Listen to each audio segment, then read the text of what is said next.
Okay, so let's talk a little bit about phantom pain. Let's talk about compression stockings or stump shrinkers and why we use them. First off, what is phantom pain? Well, I brought up some definitions here, so why don't we look at those?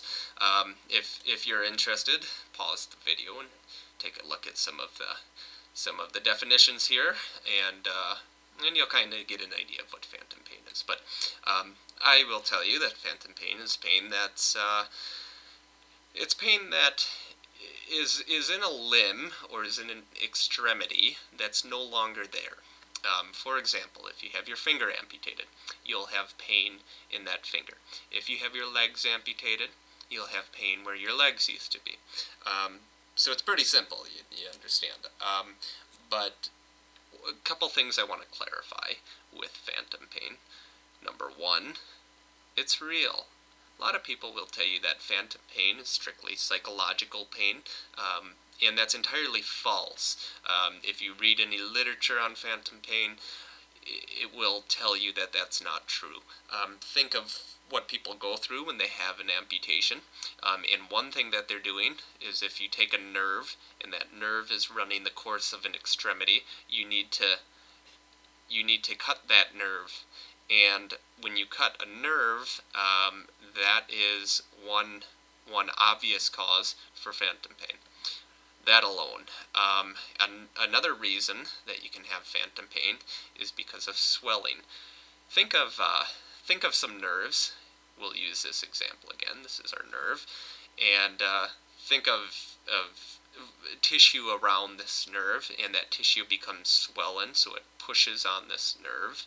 And now you have a nerve that's being bothered by the tissue surrounding it, and because that tissue is swollen, so swollen tissue pushing on a nerve sends a signal back to the brain saying there's pain. Okay, so those are just a couple examples of how phantom pain works. Like I said, phantom pain is real. Don't let anybody tell you that it's not. Phantom pain is not psychological pain; it's real pain.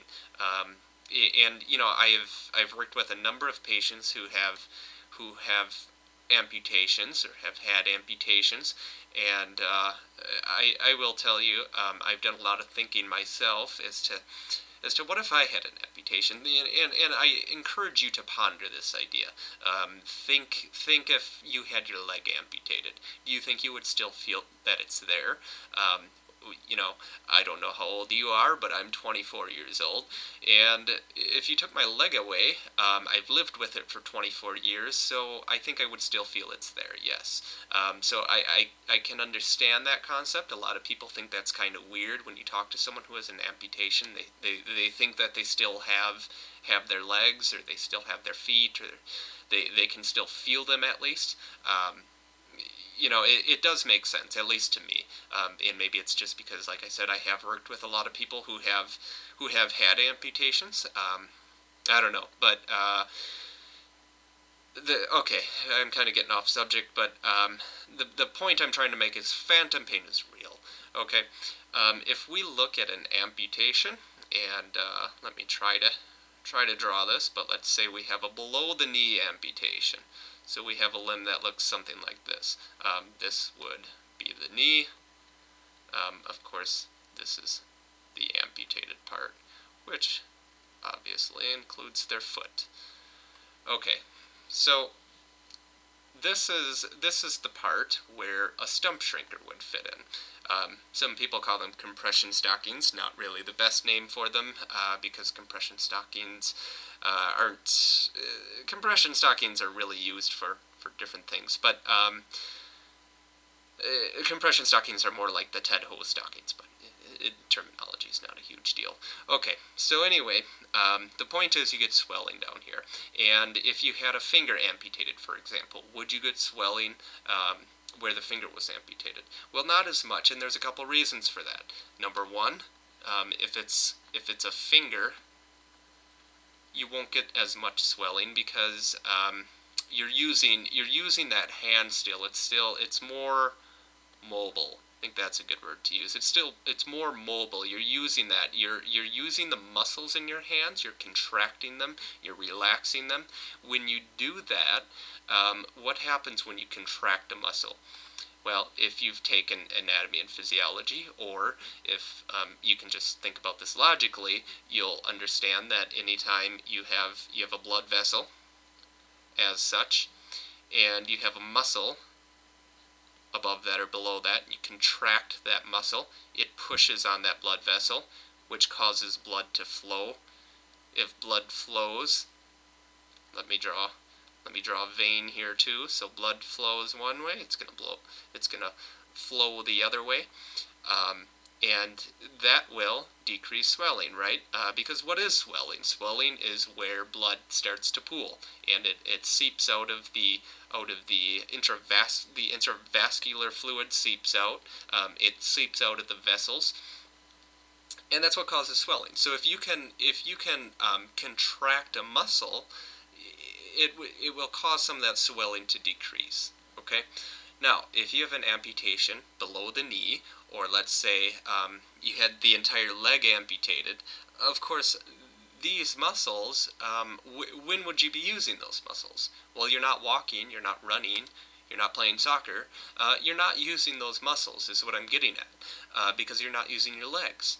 So, and what I've done in the past too, I'll have people who have amputations below the knee, and I have them do ankle pumps.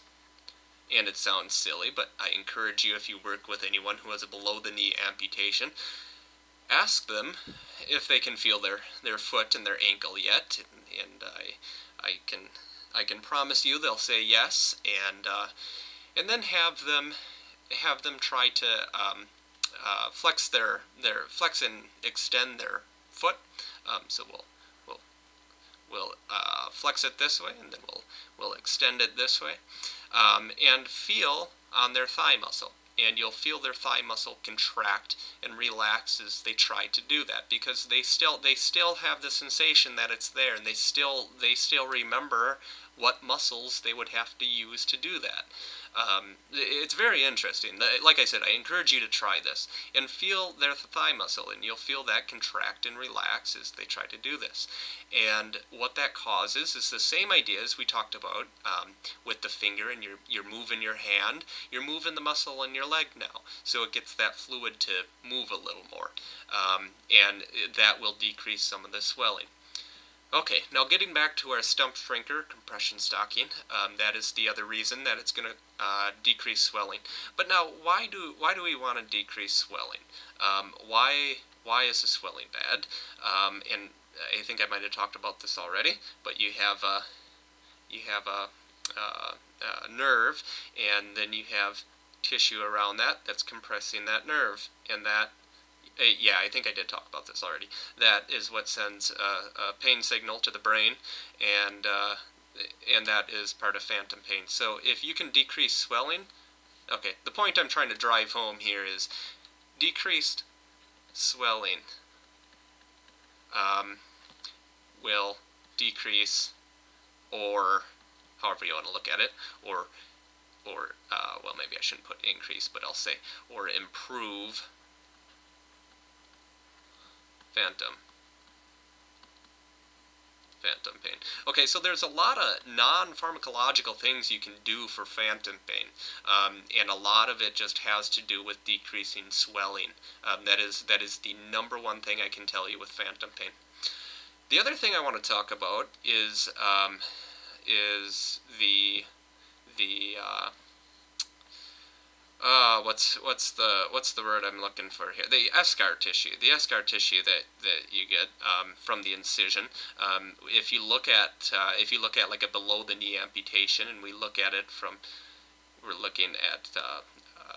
well, I was gonna say a posterior view, but maybe this would not really be a posterior view because we're looking at the bottom, but you get the idea of what I'm saying, I think. But it usually looks something like a U that it would be stitched up as, so it would look something like this. Now, when this heals up, it takes a long time for these to heal. You get a lot of eschar tissue, number one, and if you're not sure what eschar tissue is, I encourage you to look that up, because it's a whole nother video. I'm not going to go into it right now, but eschar tissue is black tissue. and that's as much as I'll say about it right now. But this eschar tissue, and eschar tissue is okay to not have it covered.